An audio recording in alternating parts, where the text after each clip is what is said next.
Hello दोस्तों, good morning. आज मैं आप लोगों के लिए लेकर आया हूं रासायनिक अभिक्रिया एवं समीकरण का पार्ट 2। पिछले वीडियो में हम लोग पढ़े थे रासायनिक अभिक्रिया के बारे में। नहीं, हमने कहा था कि जब दो तत्व आपस में मिलकर एक या एक से अधिक नए पदार्थों का निर्माण करते हैं तो ये क्या कहलाता है? रासायनिक अभिक्रिया।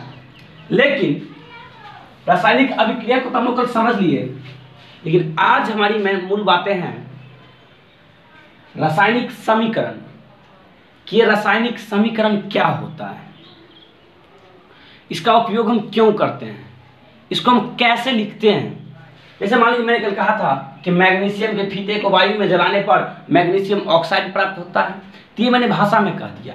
नहीं तो जैसे देखिए, मैंने कहा मैग्नीशियम के फीते को तो Mg को वायु में जलाने पर तो मतलब O2 क्या प्राप्त होता है? Magnesium oxide. नहीं तो आपने क्या देखा, वो एक शब्द के रूप में था, वो एक भाषा के रूप में था। उस भाषा को हमने क्या किया, ये संकेत आपको याद होगा कि मैग्नीशियम का संकेत Mg होता है, ऑक्सीजन का संकेत O होता है। नहीं तो उसकी संकेत के माध्यम से हमने उसको व्यक्त किया। किस माध्यम से? जब किसी भी, याद रखिएगा, जब किसी भी रासायनिक अभिक्रिया को उसके संकेतों और सूत्रों के माध्यम से व्यक्त किया जाता है तो क्या कहलाता है? रासायनिक समीकरण। ध्यान दीजिएगा कि जब कभी भी किसी भी रासायनिक अभिक्रिया को संकेतों और सूत्रों के माध्यम से यदि व्यक्त किया जाता है तो क्या कहलाता है? रासायनिक समीकरण। ठीक है दोस्तों, उम्मीद करते हैं आपको ये समीकरण समझ में आया होगा। नहीं तो देखिए,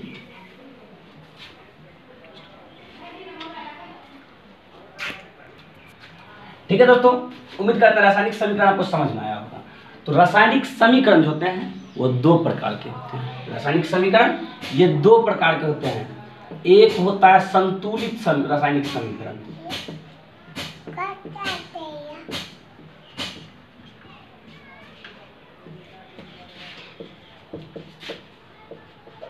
संतुलित रासायनिक समीकरण।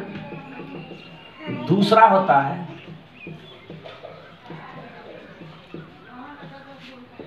असंतुलित रासायनिक समीकरण। ठीक है दोस्तों, अब हम इस दोनों को बारी बारी से समझते हैं। ये संतुलित रासायनिक समीकरण क्या होता है, ये असंतुलित रासायनिक समीकरण क्या होता है।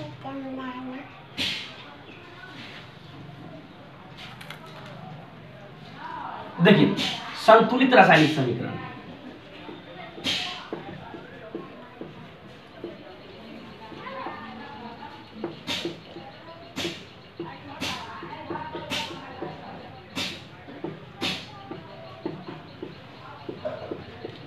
संतुलित रासायनिक समीकरण आप जानते हैं मेरे दोस्त, किसी भी समीकरण में, किसी भी अभिक्रिया में दो भाग होता है। एक होता है अभिकारक, दूसरा एक होता है अभिकारक जिसको प्लस चिन्ह दर्शाते हैं, और दूसरा होता है उत्पाद या प्रतिफल या प्रोडक्ट। नहीं तो क्या होता है कि वैसा रासायनिक समीकरण, तो वह रासायनिक समीकरण जिसमें भाग लेने वाले तत्वों की परमाणुओं की संख्या अभिकारक में और उत्पादों में दोनों में क्या हो? समान हो, तो वह समीकरण क्या कहलाता है? संतुलित रासायनिक समीकरण। मतलब वह रासायनिक समीकरण जिसमें भाग लेने वाले तत्वों की संख्या अभिकारक और उत्पाद दोनों में क्या हो? समान हो, तो उसे हम लोग क्या कहते हैं? संतुलित रासायनिक समीकरण। जैसे मान लीजिए मेरे दोस्त, ये एक तराजू है। क्या है? ये एक तराजू है।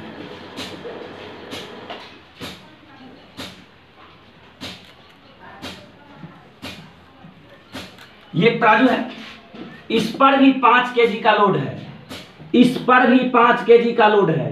तराजू के दो पलड़े होते हैं, दो भाग होते हैं। अगर दोनों भाग पे 5 केजी का लोड है तो आप क्या कहोगे? ये संतुलित है। क्या है? संतुलित है। लेकिन वही अगर इधर 6 केजी हो जाए तो ये पलड़ा क्या होगा? झुकेगा। मतलब आप क्या कहोगे? असंतुलित है। नहीं तो वही बात यहां भी लागू होता है।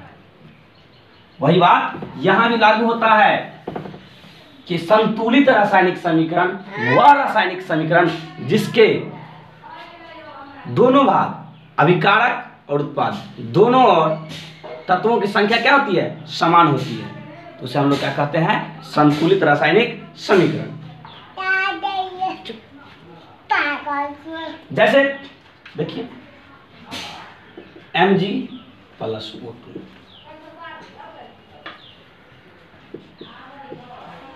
MgO,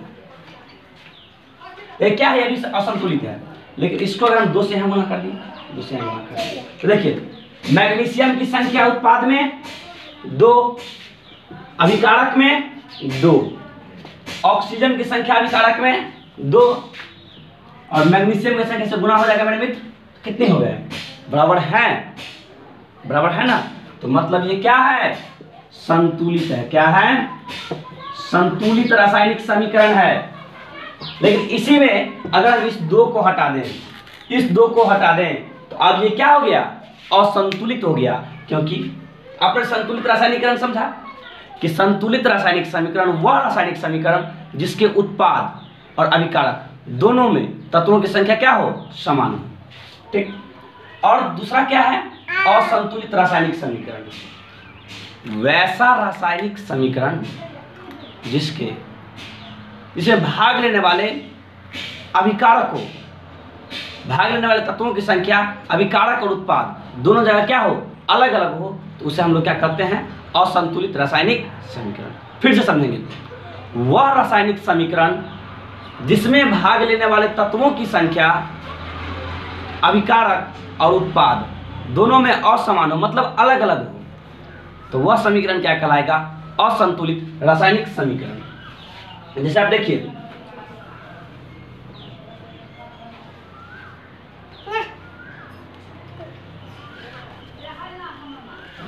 देखिए अभी क्या है ये, अब इसी को देखिए आप, अब अभी यही देखिए क्या है, इधर मैग्नीशियम की संख्या 1, लेकिन ऑक्सीजन यहाँ कितना है, 2, लेकिन यहाँ कितना है, 1। अब ये क्या है, अभी ये असंतुलित है मेरे मित्र, अब ये क्या है, असंतुलित है। लेकिन जब फिर इसको हम इस ढंग से प्रस्तुत करते हैं, 2Mg प्लस O2, यहाँ 2 से गुणा कर देते हैं, तो क्या हो गया, अब ये हो गया संतुलित, नहीं, अब ये क्या हो गया, संतुलित हो गया। आपने क्या देखा कि असंतुलित समीकरण में अभिकारक और उत्पाद दोनों की परमाणु संख्या क्या है, अलग, तत्वों की संख्या क्या है, अलग अलग है। लेकिन संतुलित रासायनिक समीकरण में अभिकारक और उत्पाद दोनों की संख्या क्या है, समान है, नहीं। तो यह था हमारा रासायनिक समीकरण का प्रकार। हम आगे चलते हैं जहां हम लोग सीखेंगे रासायनिक समीकरण को संतुलित करना।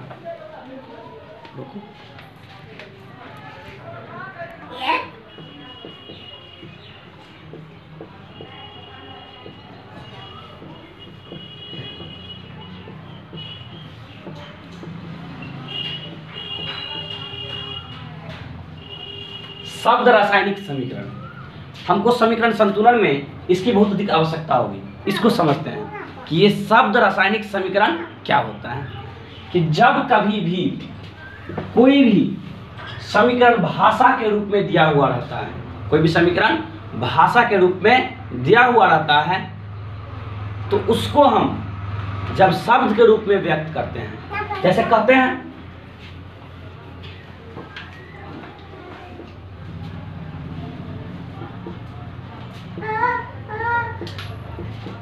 हाइड्रोजन का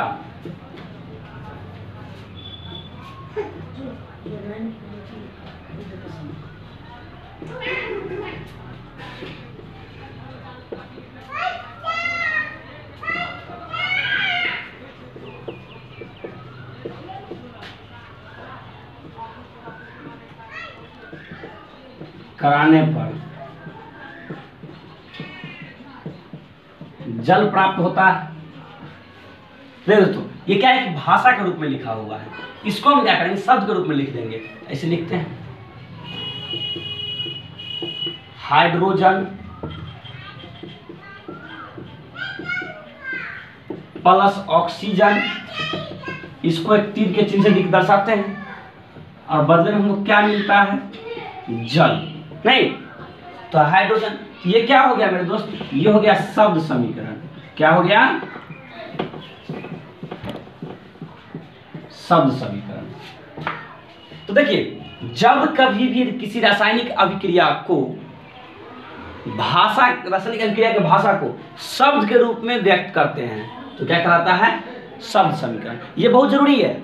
आप जब कभी भी किसी भी रासायनिक समीकरण को संतुलित करना होगा तो आपको सबसे पहले शब्द समीकरण ही लिखना होगा। उसके बाद दूसरी बात आती है कंकाली समीकरण की।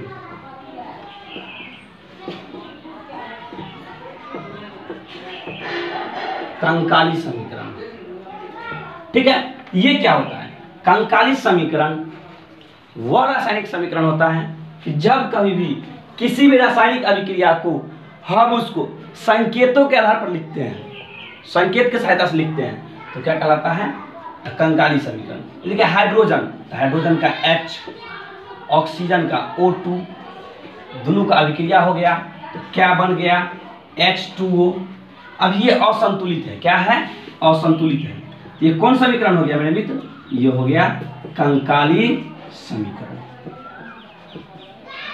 ये हो गया कंकाली समीकरण, ठीक है। तो उम्मीद करते समझ में आया होगा। देखिए दोस्तों, रासायनिक समीकरण को संतुलित करने की विधि, मैंने कहा था रासायनिक समीकरण को हम लोगों ने समझा। अब रासायनिक समीकरण को संतुलित करने की विधि, इसकी दो विधि है।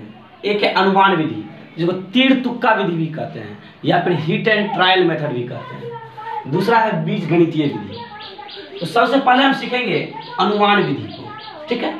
ये होता क्या है, कैसे करते हैं, तो फर्स्ट स्टेप, सबसे पहले अभिक्रिया का कंकाली समीकरण लिखते हैं। क्या लिखते हैं, कंकाली समीकरण, ठीक है। दूसरा, अभिकारकों और प्रतिफल में उपस्थित तत्वों की संख्या को सूचीबद्ध कर लेते हैं और उसके बाद सबसे अधिक परमाणु वाले अणु को अभिकारक और उत्पाद में संतुलित करने का प्रयास करते हैं। देखिए जैसे एक उदाहरण है, आयरन भाप के साथ अभिक्रिया कर आयरन ऑक्साइड एवं हाइड्रोजन गैस बनाती है। तो आयरन का संकेत कितना होता है, क्या होता है आयरन का संकेत, आप इसको दो तरह से लिख सकते हैं। पहले आप क्या कीजिए, इसका शब्द समीकरण लिख लीजिए, ठीक है। लिखिए शब्द समीकरण, तो आयरन प्लस क्या है, भाप से अभिक्रिया कर रहा है, चलिए लिख दिए, ये हमारा अभिक्रिया का चिन्ह हो गया तीर। और देखिए क्या बनाता है, आयरन ऑक्साइड एवं हाइड्रोजन गैस। चलिए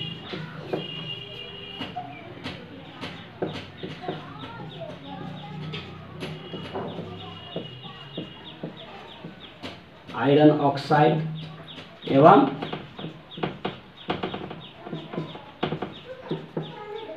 हाइड्रोजन गैस बनाता है, नहीं ठीक है। अब इसे कंकाली समीकरण लिखिए।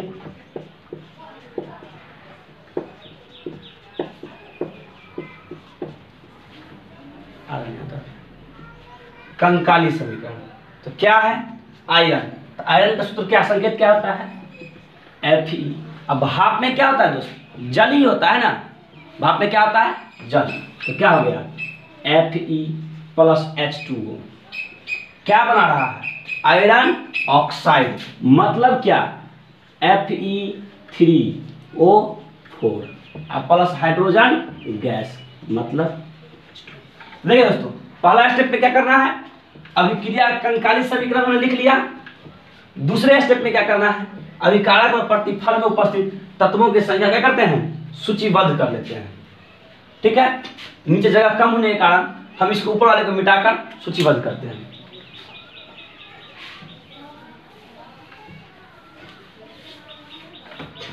चलिए देखिए क्या सूचीबद्ध करना है, ऐसे तत्व का नाम,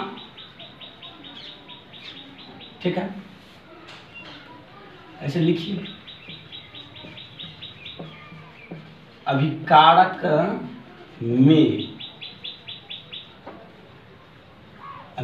में तत्व की परमाणु संख्या, ठीक है। और फिर लिखते हैं उत्पाद में तत्व की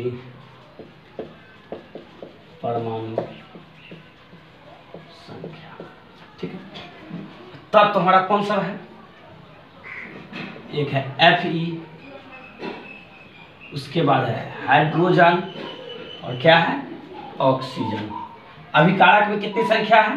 देखिए Fe की संख्या 1 है, हाइड्रोजन की संख्या 2 है, ऑक्सीजन की भी संख्या कितनी है? 1 है। अब देखिए उत्पाद में Fe कितना है? 3 है, हाइड्रोजन कितना है? 2 है, और ऑक्सीजन कितना है? 4। ठीक है ना? ठीक, हाइड्रोजन 2, ऑक्सीजन 1। उत्पाद में देखिए आयरन 3, हाइड्रोजन 2, ऑक्सीजन 4। अब देखिए हाइड्रोजन तो संतुलित है, हाइड्रोजन संतुलित है, लेकिन ये ऑक्सीजन और आयरन क्या है? असंतुलित है।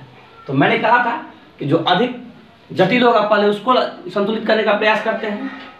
तो देखिए ये ऑक्सीजन कैसे संतुलित होगा? ऑक्सीजन संतुलित कैसे होगा? अगर हम इसको 4 से गुना कर देंगे तो हो जाएगा क्या? अगर हम इसको अभिकारक में 4 से गुना कर देंगे तो हो जाएगा। अगर हम इसको 4 से गुना करेंगे, मान लीजिए हम 4 से गुना करते हैं तो क्या हो जाएगा? हाइड्रोजन में भी 4 से गुना हो गया,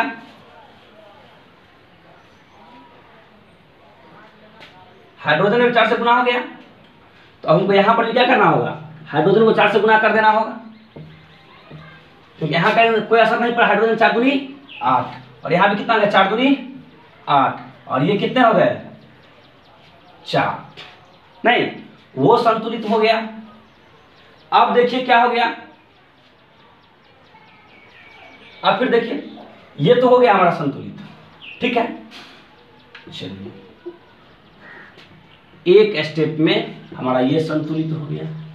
Fe+4H2 क्या हो गया? Fe3O4+4H2। लेकिन अब देखिए यह हाइड्रोजन संतुलित हो गया, ठीक है। यहाँ पर 4 से इसको गुना हो गया, ठीक, और 4 से यहाँ पर भी गुना हो गया, तो हाइड्रोजन और ऑक्सीजन संतुलित हो गया। अब क्या है? हमारा आयरन अभी तक संतुलित नहीं हुआ है, तो आयरन इधर कितना है? 3, और इधर कितना है? 1। अगर हम इसको 3 से गुना कर देंगे तो क्या होगा?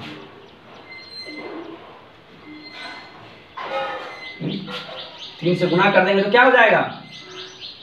संतुलित हो जाएगा। तो हमारा क्या मिल जाएगा हमको? 3Fe+4H2O क्या हो गया? Fe3O4+4H2, पता है ना? ठीक है। तो ये हमारा समीकरण क्या हो गया दोस्तों? ये समीकरण हमारा संतुलित हो गया। नहीं, आप इसको देख लीजिए, ये समीकरण हमारा क्या हो गया? संतुलित हो गया। तो इस तरह से दोस्तों अभी हम और भी प्रैक्टिस करेंगे। फिर देखिए क्या समीकरण संतुलित होता है अनुमान विधि से।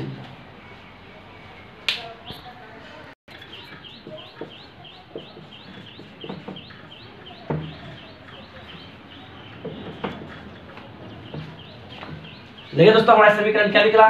3Fe+4H2O, Fe3O4 मिला लीजिए।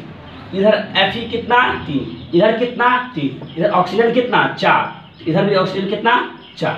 यहाँ हाइड्रोजन की संख्या 4 दूनी 8, यहाँ भी 4 दूनी 8। ये समीकरण हमारा क्या हो गया? संतुलित हो गया।